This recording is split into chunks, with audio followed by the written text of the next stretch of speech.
Alors, ce verset-là, وَعَلَى الَّذِينَ يُطْلِقُونَهُ, où on dit, mais ceux-là qui ne pourraient le supporter qu'avec grande difficulté, les savants divergent sur ce verset-là.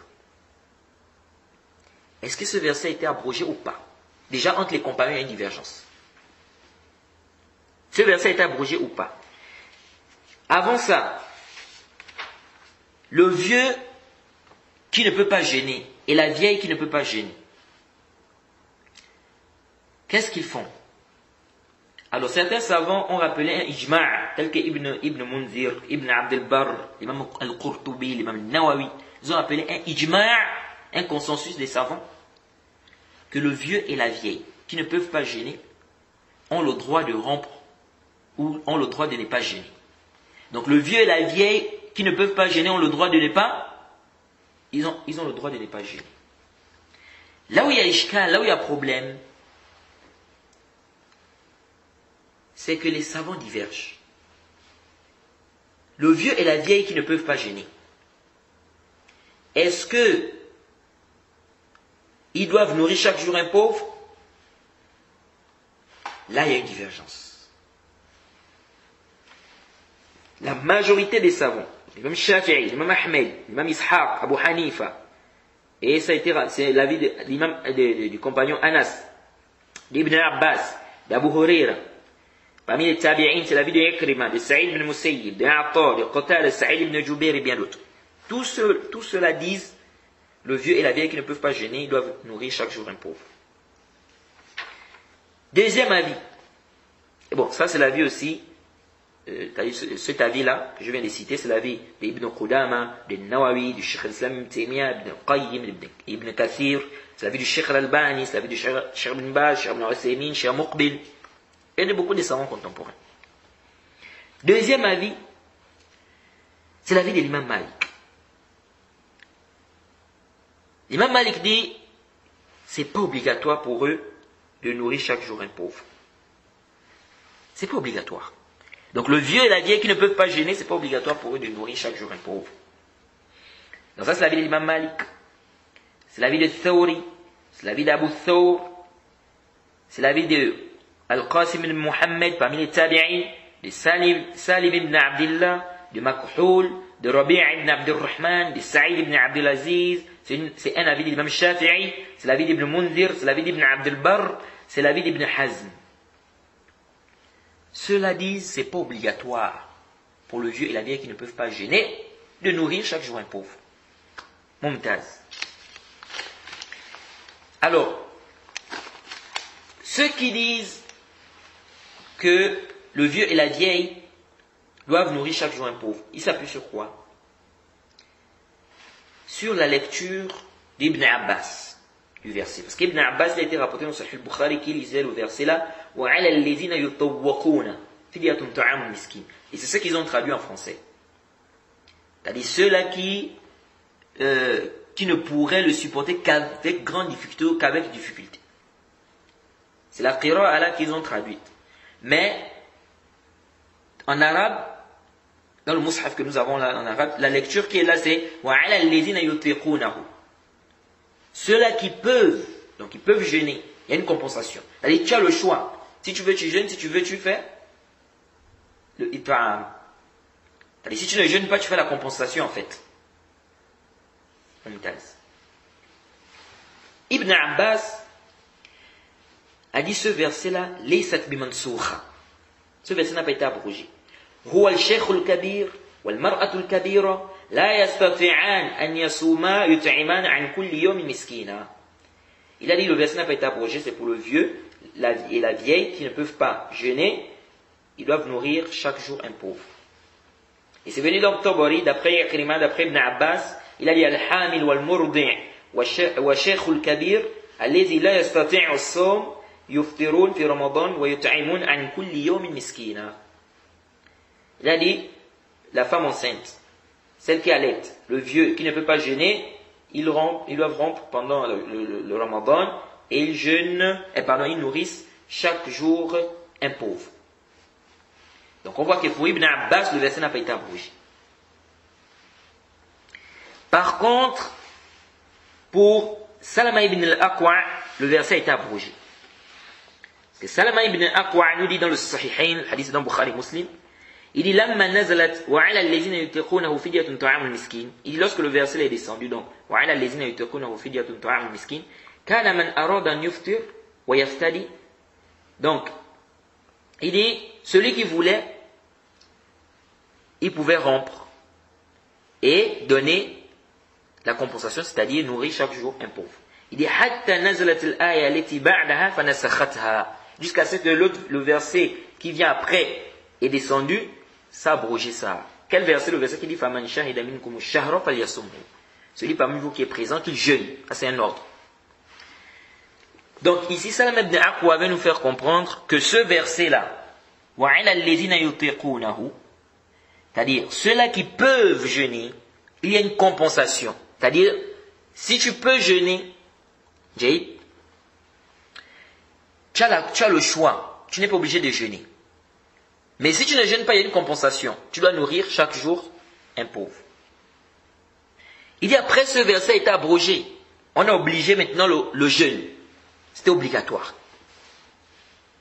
Là, il n'y avait plus de si tu veux, c'est-à-dire si tu ne veux pas jeûner, tu fais une compensation. Non, il n'y avait plus ça. C'était obligatoire de jeûner maintenant.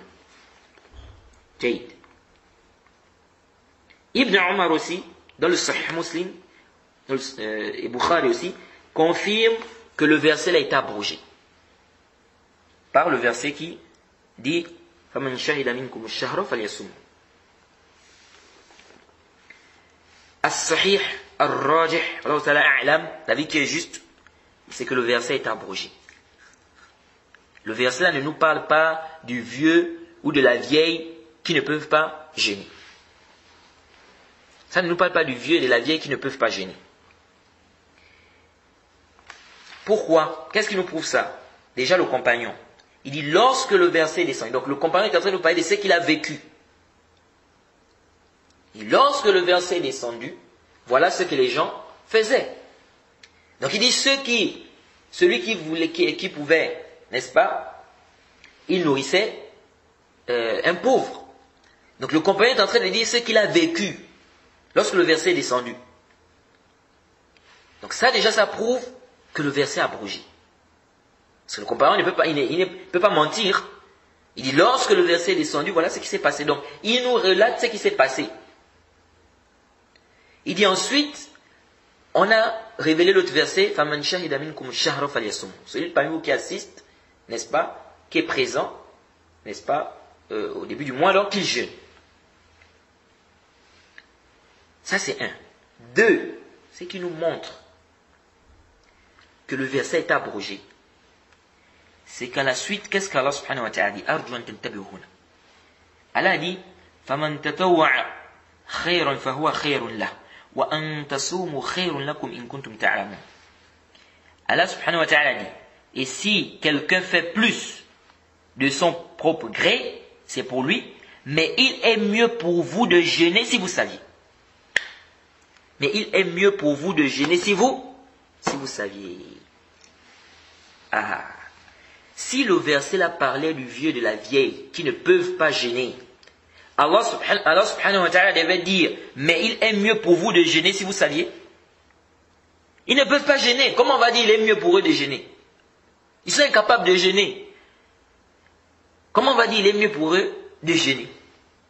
La yukallifullahu nafsan illa wus'aha. Allah n'impose pas une âme c'est que dessus de ça, de sa capacité. Donc ils ne peuvent pas jeûner. Donc comment on va dire il est mieux pour vous de jeûner? Ça montre que le verset là ne parlait pas de celui qui ne pouvait pas jeûner. Le verset là parlait de celui qui pouvait jeûner. Donc il y avait le choix. Donc tu as la capacité de jeûner. Donc tu peux ne pas jeûner, mais tu donnes en compensation, tu nourris chaque jour un pauvre. C'est pourquoi Allah a dit, mais il est mieux pour vous de jeûner. Donc ce qui est mieux c'est de jeûner. Mais si tu veux, tu ne jeûnes pas, mais tu donnes en compensation, ça veut dire que tu nourris chaque jour un pauvre. Donc quand on regarde la suite du verset, le contexte du verset, on voit que c'est plus en conformité avec la vie de ceux qui ont dit que le verset est abrogé. Parce que le verset ne nous parle pas de ceux-là qui sont incapables de jeûner. Parce qu'à la suite, Allah subhanahu wa ta'ala dit, mais il est mieux pour vous de jeûner. C'est-à-dire qu'Allah ici est en train de nous parler des gens qui ont le choix. Donc tu as le choix entre jeûner et nourrir un pauvre chaque jour. Mais Allah dit, le jeûne est mieux. Donc ça nous montre qu'ici, ce verset, c'est-à-dire ce verset-là ne nous parle pas de celui qui est incapable de jeûner. Ce verset nous parle de celui qui était capable de jeûner. C'est pourquoi le verset dit وَعَلَى الَّذِينَ يُطِيقُونَهُ وَعَلَى الَّذِينَ يُطِيقُونَهُ فِدْيَةٌ طَعَامُ مِسْكِينٍ. C'est dans la qira'a d'Ibn Abbas qu'il y a وَعَلَى الَّذِينَ يُطَوَّقُونَهُ وَعَلَى الَّذِينَ يُطَوَّقُونَهُ. Et cette qira'a là aussi, certains savants parlent sur ça, tel qu'Imam Tabari, Abi Ubayd dans son livre Al-Nasikh wal-Mansour, Ibn Arabi dans Ahkam al-Qur'an, Ibn Hazm al-Muhalla. Ala kulli hal, le zahir du verset, c'est que ce verset ne nous parle pas de celui qui est incapable de jeûner. Ensuite, le compagnon a dit le verset est abrogé. Donc, si le verset a été abrogé, ça veut dire que c'était maintenant obligatoire pour les gens de jeûner. Est-ce que vous suivez? Si le verset est abrogé, et que le verset ne nous parle pas du vieux et de la vieille, qui ne peuvent pas jeûner, est-ce qu'on peut venir dire que le vieux et la vieille doivent nourrir chaque jour un pauvre? Là. Ils ne peuvent plus nourrir chaque jour un pauvre. C'est-à-dire, on ne peut plus venir obliger aux vieux et la vieille qui ne peuvent pas jeûner de nourrir chaque jour un pauvre.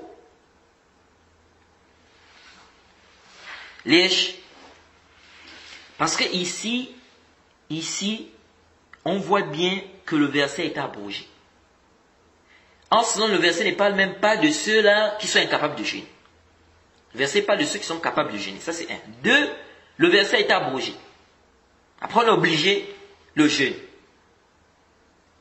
Maintenant, si on a quelqu'un qui est incapable de jeûner, comme le vieux et la vieille, il ne peut pas jeûner. Il est incapable. La yukallifullahu nafsan illa wus'aha. Où est le dalil qui oblige à ce vieux ou à cette vieille-là, de nourrir chaque jour un pauvre? Le dalil est où? Si on dit le verset est abrogé, c'est-à-dire ce qui reste, c'est l'obligation du jeûne. Donc il n'y a plus le choix. Il n'y a plus le choix, si tu veux tu jeûnes, si tu veux tu nourris. Là, il n'y a plus ça. C'est maintenant l'obligation du jeûne. Donc le jeûne est obligatoire. Maintenant, lui, là, il est incapable de jeûner. Où est le dalil qui lui demande maintenant de nourrir chaque jour un pauvre? Aïna dalil ala hadha. C'est pourquoi as-sahih ar-rajih wallahu ta'ala a'lam, c'est l'avis de l'imam Malik. Que le vieux et la vieille qui ne peuvent pas jeûner, c'est pas obligatoire pour eux de nourrir chaque jour un pauvre. Donc le vieux et la vieille, comme dit Ibn Hazm, qui ne peuvent pas jeûner, ils n'ont rien à faire. Rien du tout. Il n'y a pas de compensation à faire, il n'y a pas de nourrir chaque jour un pauvre, il n'y a rien à faire. Parce que le jeûne, ils ne peuvent pas. Est-ce que vous suivez? Donc s'ils ne peuvent pas, khalas, saqata anhu. Tu dis non, mais il faut qu'ils nourrissent chaque jour un pauvre. On va te dire, aïna dalil. La parole d'Ibn Abbas. La parole d'Ibn Abbas est basée sur le fait que le verset n'a pas été abrogé. Mais je viens de vous expliquer que le verset est abrogé. Et ça, c'est l'avis de certains compagnons. Et parmi eux, il y en a qui ont insisté à la descente du verset, comme Salama ibn al-Aqwa. Donc si on doit faire précéder une parole, c'est sa parole. Et il est akbar, il fait partie, il est plus grand que Ibn Abbas. Est-ce que vous suivez? Donc lui, il a assisté à la descente, c'est-à-dire au verset lorsque c'est descendu. Donc il n'y a pas à obliger aux vieux et à la vieille qui ne peuvent pas jeûner. On leur dit non, il faut que vous poussiez, c'est-à-dire il faut nourrir chaque jour un pauvre. Ma fiaz. C'est pas obligatoire pour eux de nourrir chaque jour un pauvre. Parce qu'il n'y a pas de dalil authentique qui justifie cela. Alors si le verset a été abrogé, il ne convient pas de prendre ce verset pour dire que le vieux et la vieille qui ne peuvent pas jeûner doivent nourrir chaque jour un pauvre. Parce que le verset Aslan ne parle pas de celui qui est incapable de jeûner. Le verset Aslan parle de celui qui est capable. Ceux-là qui peuvent. Donc là, donc on ne peut pas s'argumenter du verset pour dire qu'il est obligatoire pour le vieux et la vieille de donner chaque jour, de nourrir chaque jour un pauvre. Jade. Ça c'est en ce qui concerne le vieux et la vieille. Donc il n'y a pas de dalil, on n'a pas un hadith du prophète qui demande aux vieux et la vieille dans l'incapacité, c'est-à-dire le vieux et la vieille qui ne peuvent pas gêner, le vieux et la vieille qui ne peuvent pas gêner, il n'y a pas un dalil du prophète, on n'a pas un hadith du prophète qui demande de nourrir chaque jour un pauvre. On a une parole d'Ibn Abbas ou de certains compagnons, c'est pas un nom du prophète. Et les compagnons Aslan ont divergé. Et Ibn Abbas s'est appuyé sur quoi? Il s'est appuyé sur le verset. Parce qu'il dit le verset n'a pas été abrogé, mais c'est pour le vieux, la vieille qui sont incapables de jeûner, la hubla, donc celle qui est enceinte, ou al-murdi', celle qui allait. Donc il s'appuie sur le verset. Mais le verset Aslan, ça ne parle pas de celui qui est incapable. Ça c'est un. Et on a montré, j'ai cité ici la preuve. C'est-à-dire qu'est-ce qui prouve ça? Que ça ne parle pas de celui qui est incapable de jeûner. Parce qu'à la fin, un peu plus bas, Allah subhanahu wa ta'ala dit mais il est mieux pour vous de jeûner si vous saviez. Ça montre que ça ne parle pas de celui qui est incapable. Parce que celui qui est incapable de jeûner, on ne peut pas lui dire il est mieux pour toi de jeûner. Parce qu'il est incapable de jeûner. Donc ça montre que le verset ne parle pas de celui qui est incapable. Ça c'est un. Deux, le verset est abrogé. Donc Ibn Abbas, où est-ce qu'il a, c'est-à-dire que sa parole, il s'est basé sur quoi? Il s'est basé sur le verset. Mais du moment où le verset est abrogé, comme l'a expliqué Salama ibn Aqwa, ibn Omar, et de deux, le verset ne parle même pas de celui qui est incapable de jeûner. Donc il n'y a pas à prendre ça comme dalil. Quant à la qira'a de wa'ala alladhina yutawwaquna, ça c'est une qira'a, n'est-ce pas? C'est la qira'a d'Ibn Abbas. Bien évidemment, les savants débattent, n'est-ce pas, sur le sujet. Alors, ça c'est pour le vieux et la vieille, qui ne peuvent pas jeûner. Et sachez que le malade, celui qui a une maladie dont on espère presque pas la guérison, par exemple les gens qui ont des maladies comme le diabète ou l'insuffisance rénale, que les médecins disent que vous ne pouvez pas jeûner. Donc lui là, il est difficile qu'on dise qu'à un moment il va rembourser le jeûne. Okay? Ce genre de maladie là, donc ce n'est pas des maladies qu'on va dire une maladie passagère. Ce genre de maladie là, l'imam Nawawi dit le hukm, le jugement de ceux qui ont ce genre de maladie, il dit ceux qui ont ce genre de maladie ont le même hukm que le vieux qui est incapable de jeûner. Il a dit bila khilaf. Il a dit hukmuhu ka hukmi shaykh al-ajiz an as-siyam bila khilaf. Il dit ça dans le Majmou' au tome 6 à la page 258 à 259. Donc, celui-là qui est incapable de jeûner, il ne peut pas jeûner, comme le vieux et la vieille. Et le vieux et la vieille qui sont incapables de jeûner. Ou quelqu'un qui a une maladie, comme on a dit là, par exemple le diabète, ou l'insuffisance rénale, le médecin dit tu ne peux pas jeûner. Sinon ça va porter atteinte à ta santé.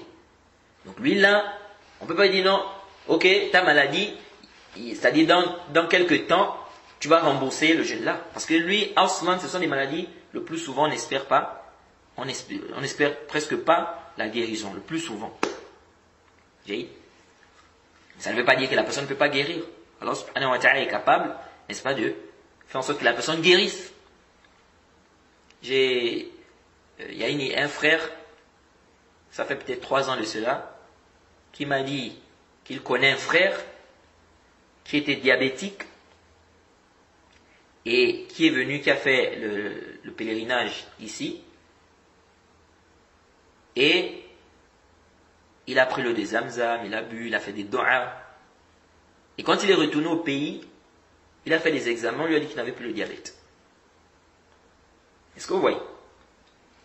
Donc Allah subhanahu wa ta'ala est capable de guérir la personne. Ça, il n'y a pas de doute. Mais on parle des maladies de manière générale. Le plus souvent, c'est des maladies dont les gens espèrent rarement la guérison. Donc ce genre de maladies comme le diabète, l'insuffisance rénale, j'ai des maladies comme ça où le médecin te dit que tu ne peux pas jeûner, sinon ce sera nuisible pour ta santé. Ce genre de maladies-là, donc les gens qui ont ce genre de maladies, l'imam Nawawi dit, ils ont le même hukm que le vieux qui est incapable de jeûner. Donc ici on dit qu'il n'y a pas de dalil qui oblige à ce genre de personnes-là de rembourser. Déjà rembourser, ils ne peuvent pas, parce qu'ils sont incapables. Il n'y a pas aussi de dalil authentique et clair qui oblige ces personnes-là de nourrir chaque jour un pauvre. Jade. Maintenant, la femme enceinte. La femme enceinte est celle qui allait. Ibn Hazm dit même, concernant le vieux et la vieille qui ne peuvent pas jeûner, il dit, Allah subhanahu wa ta'ala a dit, La yukallifullahu nafsan illa wus'aha. Allah n'impose pas une âme ce que de ses capacités. Il dit, Allah n'a pas imposé à ceux-là le jeûne. Et donc, il n'y a pas d'expiation aussi qu'on viendra imposer à ces gens-là. Il dit parce que Allah subhanahu wa ta'ala n'a pas imposé l'expiation à ces deux-là. Ni le prophète Mohammed sallallahu alayhi wa sallam. Il dit l'argent des gens, c'est quelque chose de sacré. Il faut quoi? Il faut un dalil, ou bien il faut un ijma'. Il faut un nas ou un ijma'. Et Ibn Abd al-Barr, lui il dit wa sahih fi nazar. Wallahu a'lam. Il dit la vie qu'il trouve juste, c'est la vie de ceux qui ont dit que al-fidya ghayr wajiba. Ala man la yutiq as-siyam. Il dit لأن الله لم يوجب الصيام على من لا يطيقه. Il dit Ibn Abd al-Barr dit la vie qu'il trouve juste c'est la vie de ceux qui ont dit il n'y a pas de compensation pour celui qui ne peut pas jeûner. Donc il n'y a pas à nourrir le pauvre. C'est-à-dire c'est pas obligatoire en fait. Il dit ceux qui ont dit que c'est pas obligatoire de nourrir, c'est pas obligatoire pour celui qui ne peut pas jeûner de nourrir chaque jour un pauvre. Il dit la vie qu'il trouve juste c'est cet avis-là. Il dit car Allah subhanahu wa ta'ala n'a pas obligé le jeûne sur celui qui ne peut pas. Allah a obligé à celui qui est capable, qui peut. Il dit donc, celui qui ne peut pas faire le jeûne, il est comme celui qui ne peut pas s'élever concernant la prière. Il est comme aussi l'aveugle qui ne peut pas voir. Et donc, la compensation, il dit, le fait de dire qu'il faut la compensation de nourrir chaque jour un pauvre, il dit ça aussi, ça n'a pas été, il n'y a pas de dalil qui oblige cela dans le kitab. Donc ça c'est sahih. Le vieux et la vieille qui ne peuvent pas jeûner, il n'y a pas de comment on appelle, il n'y a pas de pauvres à nourrir. Bon, maintenant, ceux qui disent qu'on doit nourrir là, ils divergent entre eux. C'est-à-dire ceux qui rendent obligatoire, ils divergent concernant la quantité de la nourriture. Bien évidemment, il n'y a pas vraiment un dalil aussi clair qui vient donner la quantité exacte que la personne doit donner. Donc, la personne donne ce quoi? La personne donne ce que la personne peut manger. Ce qui est connu, que la personne peut manger, la personne peut se rassasier avec. Ça, c'est si on parle du fait de nourrir un pauvre. Mais comme on a dit, ce n'est pas obligatoire.